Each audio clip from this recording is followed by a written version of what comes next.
The stars had always been silent witnesses.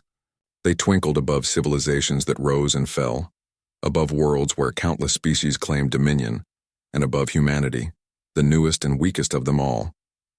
Yet it was precisely that weakness that would one day become a secret weapon.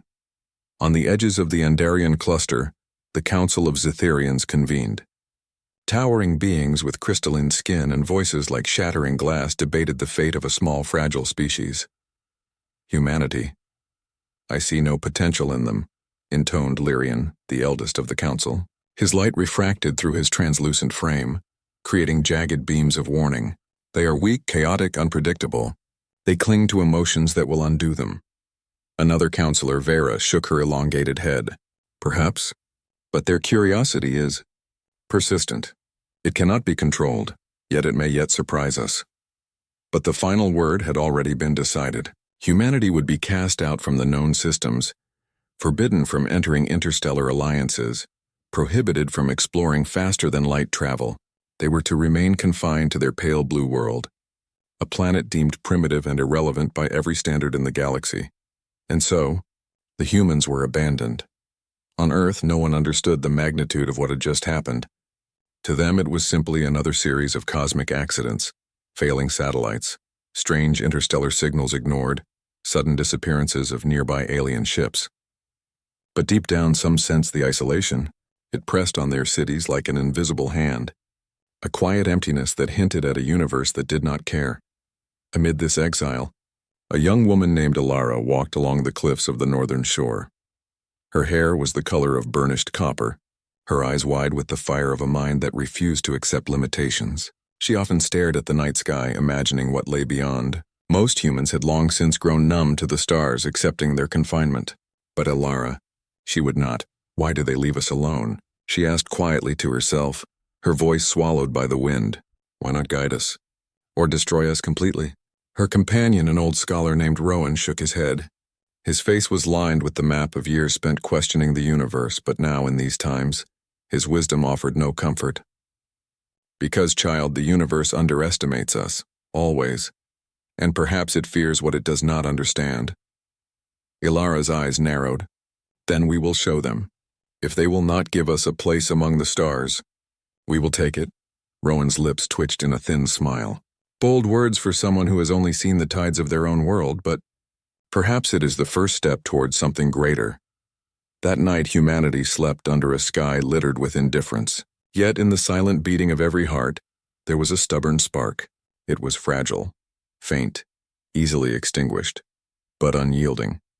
In the weeks that followed, humans began noticing small changes. The way crops grew stronger in harsh soil, the sudden adaptability of technology, communities once fractured by fear and mistrust now cooperating with remarkable efficiency. Something in humanity was awakening, a latent resilience that not even the cruel exile of the Zetherians could suppress. Ilara watched it all unfold, a quiet determination building inside her. She did not yet know the full scope of what humanity could become, nor the empire they could one day build from the ashes of rejection.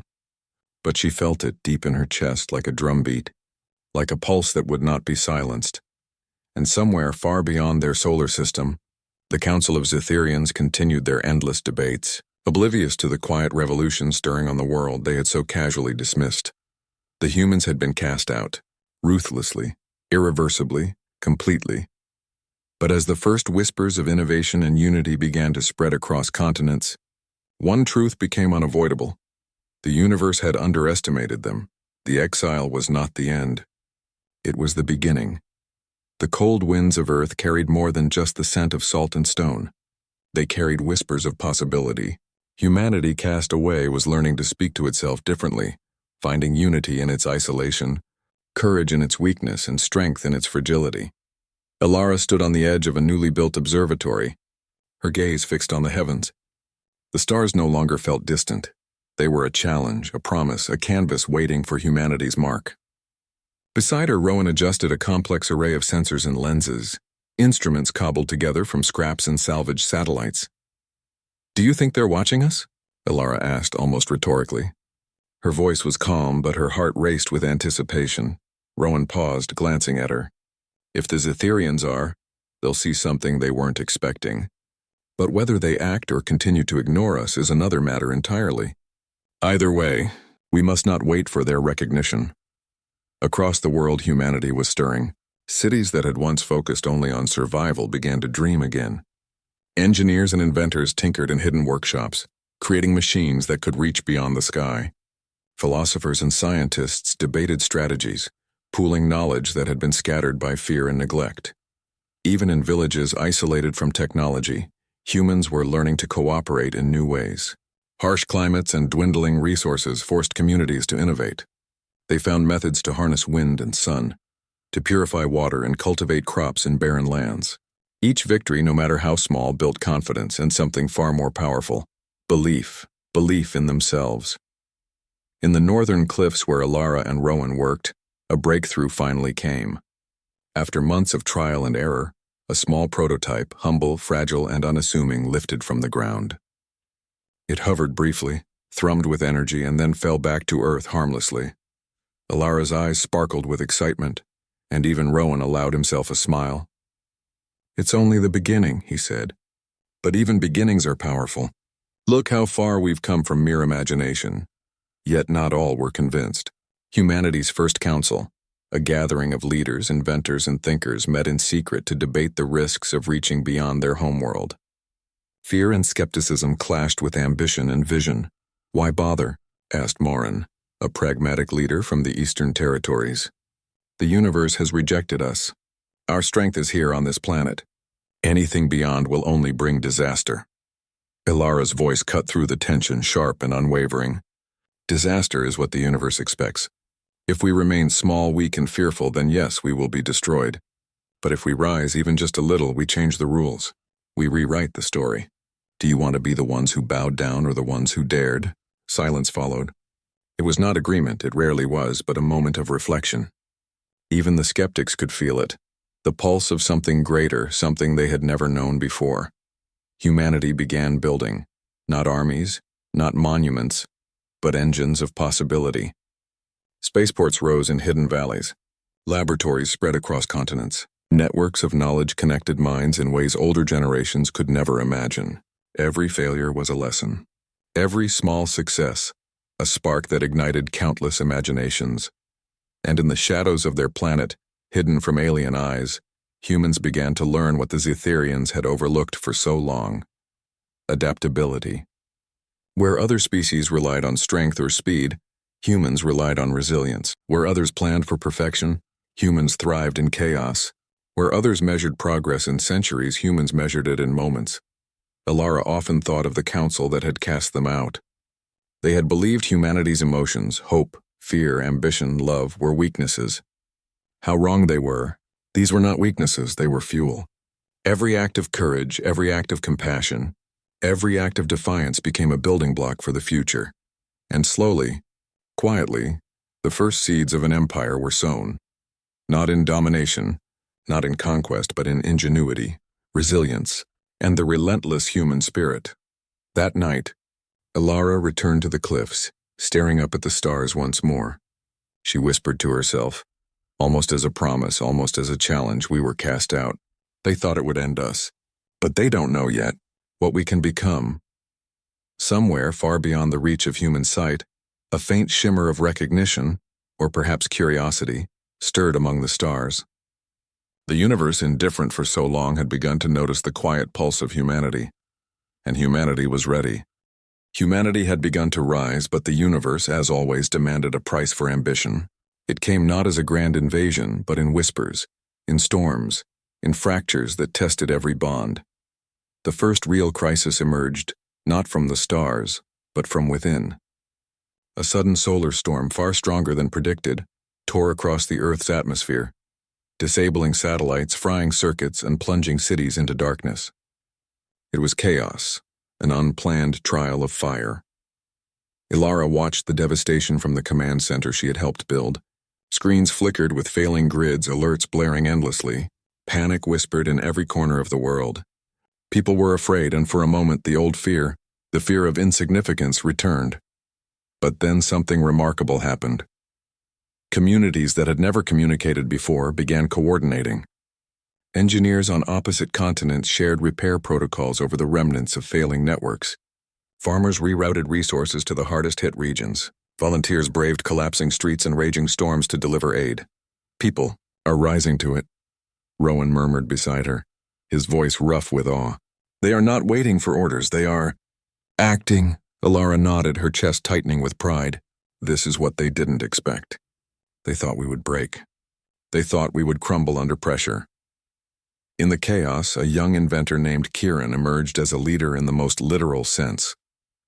Barely 20, with a mind that could outpace the greatest scientists, he devised a makeshift network of communication using solar-powered drones. They were crude, unreliable, but effective enough to link cities in a way humanity had never achieved. Kieran approached Alara, his face streaked with soot and sweat. If we can stabilize this, if we can coordinate even a little better, we can withstand anything.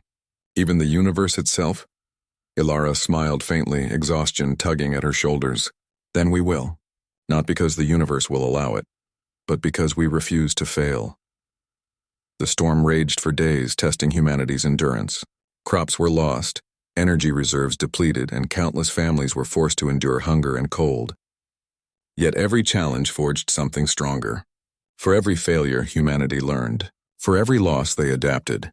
And somewhere beyond the Earth, distant eyes observed. The Zetherians had predicted humanity's failure.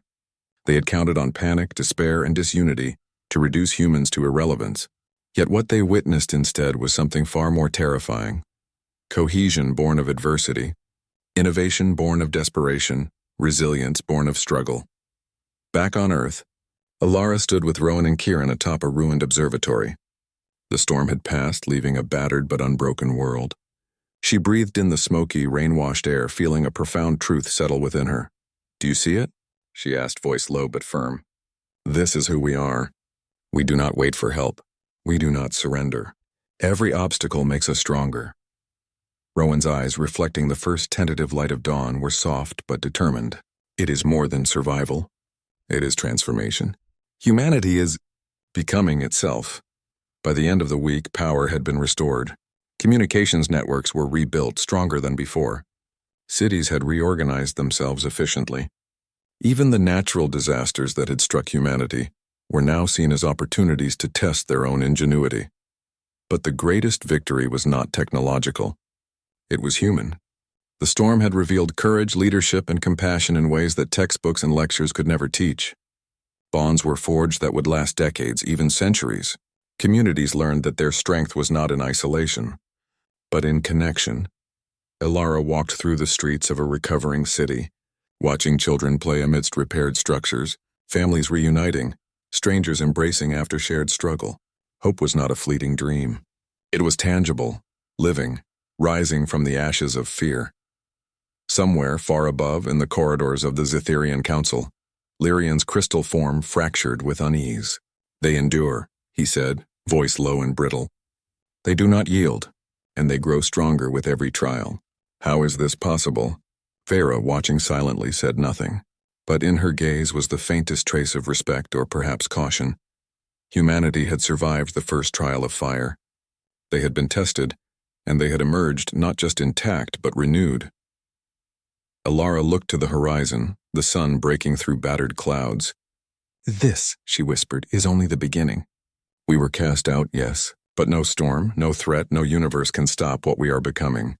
And so, humanity quietly continued its ascent. Its pulse felt not across the stars, but in every human heart beating with defiance, ingenuity, and the relentless promise of what was yet to come. For centuries, the skies above Earth had been silent and unyielding, a canvas of stars that seemed indifferent to humanity's existence. But after the trial of fire, humanity looked up with new eyes. They no longer saw emptiness, they saw possibility, challenge, and a horizon they were determined to reach. Alara stood on the edge of a launch platform, the hum of engines vibrating beneath her feet. Kieran was nearby, checking the final systems of the ship they had designed from scratch, a fragile yet promising vessel that represented humanity's first true step beyond their homeworld. Rowan, ever the mentor, observed silently, pride glimmering in his weary eyes. "This is it," Alara whispered. Her voice barely rose above the roar of the wind. The first step into a universe that rejected us. Kieran grinned, a mixture of nerves and excitement twisting his features. They've underestimated us for too long. It's time they see what we can do.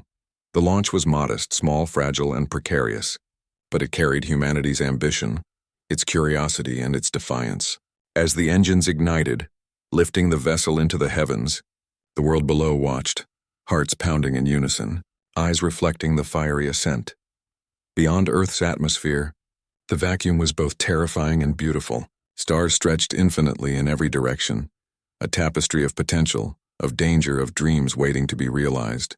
Ilara's hand hovered over the controls, feeling the pulse of the ship as though it were alive. This is our first whisper to the universe," she said softly. A statement. We exist, and we will not be ignored. Days passed as the vessel navigated uncharted space. Supplies were scarce, and every small malfunction threatened catastrophe. Yet humanity's ingenuity shone brighter than any star. Kieran improvised repairs from scraps. Rowan calculated trajectories with precision that defied expectation. And Ilara guided them with unwavering focus, a captain and visionary in one. It was in this vast silence that the first encounter occurred, not with a warship, but with a signal. Faint, alien, and cryptic, it pulsed through the void like a heartbeat. The Zetherians had not been idle. They had noticed humanity's ascent. Ilara studied the signal, her mind racing. It's a message. A test, perhaps. They want to see if we belong here, or if we will falter. Kieran frowned. Or maybe they want to scare us. To remind us of our place, Ilara shook her head, eyes fierce. If it is a challenge, we accept it. If it is a warning, we heed it, but we do not retreat. Humanity does not retreat. The vessel traced the source of the signal, following its subtle rhythm across the stars. It led them to an asteroid field, a labyrinth of jagged rock drifting through the void. Within it floated remnants of ships from countless civilizations, some ancient, some recent, scattered as warnings to those who dared approach. Ilara's pulse quickened. This is a crucible. Whoever survived here, survived by strength, by wit, or by luck. And we will survive too. We must. Days turned into weeks as they navigated the treacherous field. Every maneuver demanded precision. Every decision could mean life or death. The humans adapted, improvising strategies that no one had ever taught them. Where other species relied on brute strength or rigid protocols, humans relied on creativity, intuition, and cooperation. Finally, at the heart of the field, they discovered a relic, a beacon emitting the signal. It was old, damaged, yet its presence was unmistakable. A record, a test, a message left for those daring enough to reach this far. It contained fragments of knowledge from civilizations that had faced extinction and survived, wisdom encoded in ways that challenged even the most brilliant human minds. Ilara studied it, feeling the weight of what they had found. This is a gift. And a responsibility. Every civilization that came here tried and failed or barely survived. But we are different. Kieran smiled, a spark of triumph in his eyes. We're not just surviving. We're learning. And one day, we will thrive. In the void beyond their pale blue world, humanity had faced their first real test of courage. They had ventured into the unknown, navigated perils that would have broken others, and returned not just intact but enlightened and far away. In the crystalline halls of the Zytherians, the council stirred once more. Farah's gaze lingered on their monitors, a shadow of something like respect or perhaps concern crossing her features. They grow, she whispered, and with each step they become less predictable and more dangerous. Ilara looked out at the stars, her heart swelling with quiet pride. Humanity had taken its first step into the cosmos, and the universe, vast, indifferent, and unyielding, would never forget that spark. Humanity returned from the asteroid field forever changed. They carried not only knowledge but a vision, that their exile was not a prison, but the spark that would forge them into something the universe could never ignore. Ilara, Kieran, and Rowan convened with leaders from across Earth. The council that once debated the risks of survival now debated the architecture of humanity's future. The challenge was immense: how to take a fragile, divided species and turn it into a force capable of reaching beyond a single planet. Marin, who had once cautioned against overreach, now spoke with measured conviction. We must expand. Not recklessly, but carefully. Every colony, every outpost must serve a purpose. Knowledge, resources, strategy. Alara nodded. We will not conquer recklessly nor destroy. We will build. Slowly, quietly, methodically. Every step a foundation, every decision a brick in our empire. The first interstellar colony was modest, a small habitat orbiting a distant, Earth-like planet. Life support systems were fragile. Food production was painstaking, and every day brought unforeseen challenges. Yet humanity adapted, as they always had. Kieran spearheaded technological innovation.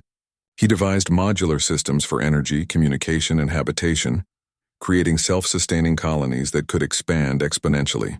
Rowan coordinated education and cultural continuity, ensuring that human identity, curiosity, resilience, cooperation, remained unbroken. Even light years from Earth, Alara oversaw diplomacy and strategy. Though humanity had no allies among the stars, she knew that patience and observation were powerful weapons. We do not need to dominate, she said to her team. We only need to endure, to grow, and to show the universe that we exist in ways that cannot be ignored. As the first colony thrived, humanity's presence in space expanded. Outposts became hubs of science, trade, and culture. Knowledge was exchanged freely among colonies.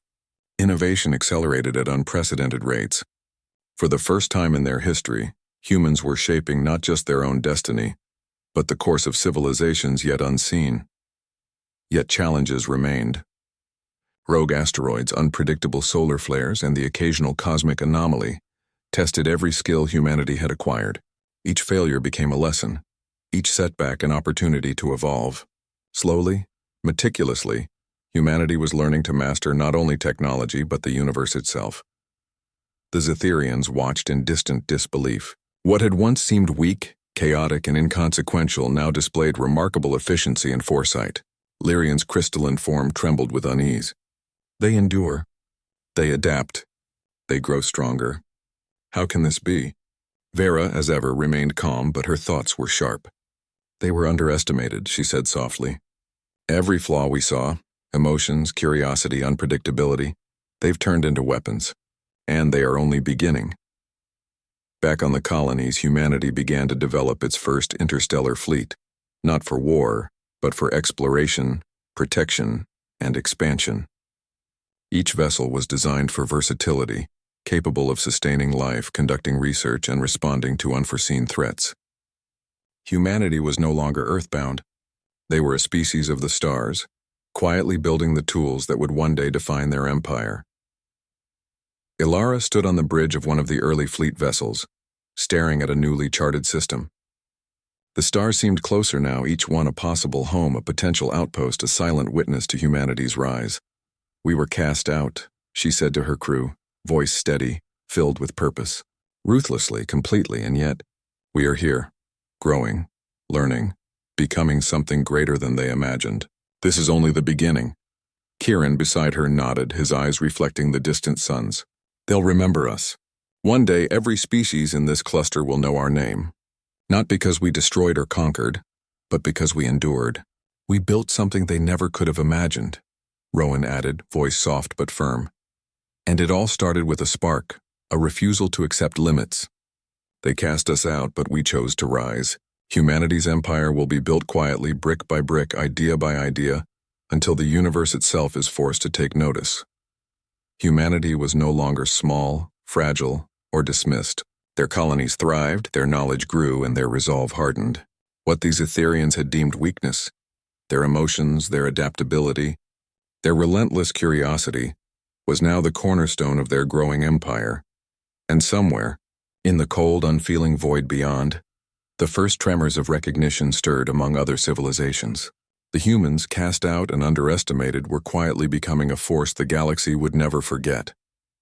Humanity's quiet ascent did not go unnoticed forever. Across the galaxy, other civilizations, long confident in their supremacy, began to stir uneasily. They saw the flicker of human colonies appearing in unclaimed systems, the strange ingenuity of vessels capable of feats that challenged known physics, and most unsettling of all, the resilience of a species that refused to bow. Alara stood on the bridge of the flagship Aurelia, her gaze fixed on a holographic map of nearby civilizations. Most had never engaged with humans, but their sensors now tracked every movement, every signal, every expansion. "They've noticed us," Kieran said, voice tight but focused. "Not all of them will be friendly. Some may want to stop us before we become a problem." Ilara's expression hardened. "Let them watch. Let them doubt. Our strength is not in their acceptance, it is in our perseverance, our unity, and our ability to adapt. We have faced storms and survived. We will face them too if we must." For the first time, humanity encountered deliberate opposition. A fleet from the Tal'ri Dominion, a species known for its military precision and ruthless efficiency, appeared near a newly colonized system. Their intent was clear. Humanity's presence was unwelcome. The humans did not respond with fear. Instead, they responded with intelligence. Kieran devised rapid maneuvers, exploiting weaknesses in the Dominion's formation. Rowan coordinated communication between colonies, ensuring backup resources and reinforcements arrived without delay. And Ilara, ever the strategist, orchestrated the operation with a steady hand, guiding the humans to victory not through brute force, but through ingenuity. When the Dominion fleet finally retreated, battered and confused, a message followed. "We see you, human. We will not forget." Ilara read it aloud, her voice calm, almost serene. "They think this is a threat, but they do not understand. We are not here to destroy. We are here to endure, to build, to rise." Yet the encounter left a mark. Humanity realized that the galaxy was not empty, not indifferent, but full of challenges that would test every lesson they had learned. Rival species began sending observers, sending scouts, and occasionally attempting sabotage. Every day became a test of vigilance, resourcefulness, and unity. In response, humanity accelerated the development of their colonies and fleets. They built communication networks that spanned light years, ensuring that every colony was connected. They developed new technologies for defense, transport, and adaptation, often inspired by observations of other species, but always improved through human creativity. Ilara often walked among her people, in workshops and training grounds and observatories. She watched as humans built, studied, experimented, and sometimes argued. They were imperfect, but that imperfection was their greatest strength. It fueled innovation, empathy, and connection. One evening, she stood on the balcony of the central hub on the colony of Lyra Prime, looking at the stars. The distant lights of human outposts flickered like a constellation of their own. Kieran joined her, holding a tablet filled with reports of progress and challenges. "They are testing us," he said quietly. "Every civilization that comes near will want to see if we are weak. But every time, we grow stronger." Ilara nodded. "We were cast out once. The universe told us we had no place among the stars. Every obstacle since has only proven us right. Humanity does belong here. And one day, they will all remember us, not for the wars we fought, but for the empire we built quietly, patiently, unyielding." Rowan approached, his hands resting on the railing. They do not yet understand the depth of human resilience. Emotions, cooperation, ingenuity. These are not weaknesses. They are the foundation of something that no empire, no matter how powerful, can easily destroy. As humanity expanded, they faced loss as well. Some colonies failed, some ships were lost, some lives were sacrificed, but each loss was transformed into knowledge, strategy, and determination. Humanity learned that survival was not just about enduring, it was about evolving, about taking each setback and turning it into fuel for the future. And somewhere, in distant halls of alien empires, whispers began. Rumors of humanity, a species cast out, underestimated, and thought weak. They spoke of humans who adapted faster than expected, who survived trials that should have broken them, and who grew stronger in every challenge. The galaxy was beginning to take notice. And Ilara, standing beneath a sky streaked with the light of distant worlds, whispered to herself, "They cast us out. They thought it would end us. They were wrong. Always wrong, and soon, the universe will know that humanity does not just survive. Humanity endures. Humanity builds. Humanity conquers quietly but inevitably." The stars, once indifferent, seemed to pulse in response. Humanity's empire was no longer a dream. It was rising, unstoppable, and unforgettable. Centuries had passed since humanity was cast out, abandoned to their fragile blue world. Yet the species that the Zetherians had dismissed as weak now spanned the stars. Their empire was unlike any other. not built on fear, not imposed by force but forged quietly, meticulously. And brilliantly Alara, now older, her hair streaked with silver but her eyes still alight with fire, stood aboard the flagship Aurelia Nova, the crown jewel of the human fleet. Below her, the empire of stars stretched across countless systems, colonies thriving, trade networks pulsating, fleets patrolling, and minds connected in ways that transcended planets and light years. Humanity's presence was no longer subtle, it was undeniable. Kiran, now the chief architect of interstellar innovation, stood beside her. "We have done what they said was impossible," he said, voice steady with awe. "We have endured, we have built, and we have flourished. Every challenge, every exile, every trial, it all led here." Rowan, aged and wise beyond measure, leaned on the railing. "It was never about power, Alara. It was about proving that humanity's spirit cannot be broken, and in doing so, we have shown the galaxy what it truly means to rise." Beyond the observation deck, the stars stretched infinitely, but no longer indifferent. Alien civilizations now watched humanity with a mixture of awe and caution. Where once humans were dismissed, they were now recognized as a species whose ingenuity, resilience, and unity rivaled the greatest in the galaxy. The Zetherians, who had ruthlessly cast them out, had long since learned the truth, but perhaps too late. The empire of stars was not achieved through conquest alone.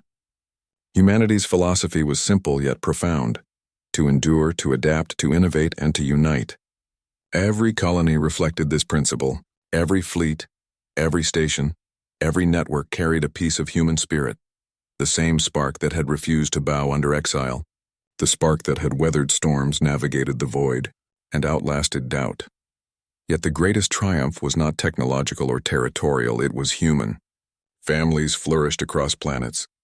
Communities thrived under principles of cooperation and shared knowledge. Curiosity, once derided as folly by alien councils, became the engine of empire. And above all, humanity never forgot its origins, the exile, the trials, the fires that had forged them. Alara walked among the corridors of a new colony on the edge of the empire. Children played, scientists worked, engineers innovated, and leaders planned with foresight and compassion. Every person she passed carried a spark of the resilience that had defined humanity from the very beginning. She paused at a balcony overlooking the planet below. The sky shimmered with the light of two suns, a reminder that humanity's reach now spanned not just their home, but countless worlds. She whispered quietly, as if speaking to the universe itself. "They cast us out. They thought it would destroy us. They were wrong. We endured, we built. We became something they never imagined and something they will never forget." Kiran joined her, placing a hand on her shoulder. "And the story doesn't end here. Humanity will continue to rise. Every challenge, every shadow, every doubt, it only makes us stronger." Rowan, standing nearby, added, voice firm and calm, "The universe is vast, full of dangers and wonders alike. But no matter what comes next, humanity will meet it. Not with fear, but with courage, ingenuity, and unity. We were cast out, yes, but we claimed our place among the stars, and now the stars are ours to honor, to explore, and to protect." Far above, in the distant reaches of the galaxy, alien civilizations whispered of humanity. Some spoke in awe, some in fear, but all knew this truth. A species once dismissed, ruthlessly cast out, had quietly risen to claim an empire the universe would never forget. Alara turned back to the bridge, eyes alight with determination and pride. "This is only the beginning," she said.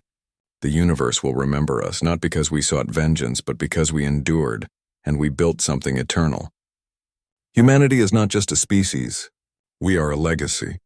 And so in the vast, infinite expanse of the cosmos, humanity's pulse echoed, quiet, relentless, and unforgettable. They had been cast out, yet they had risen.